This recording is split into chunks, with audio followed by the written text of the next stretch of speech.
näiteks hästi tore avastus oli see, et kui on tavaline tore töötaja, kes teeb oma tööd hästi, kes ei vaheta juhti, ei vaheta töökohta, ei käi vahepeal lapsehoolduspuhkusel, siis võib juhtuda, et personaliosakond ei näegi teda aastaid. Sa näed küll kuskil Excelis või aruandes mingisugust numbrit, aga reaalselt selle inimese kokku ei puutu.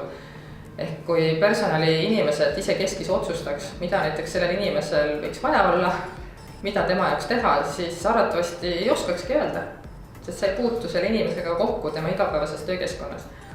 Ja teine asi on see, et näiteks personali valdkonda jõuavad mured ju suurema kiirusega kui rõõmud ja sa võid keskenduda eelkõige murede põhjal otsustamisele, mis on võib-olla väikese koguse inimeste mure ja siis üldistad seda kogu organisatsioonile. Disain, mõtlemise tehnikad aitavad selliseid vigu vältida.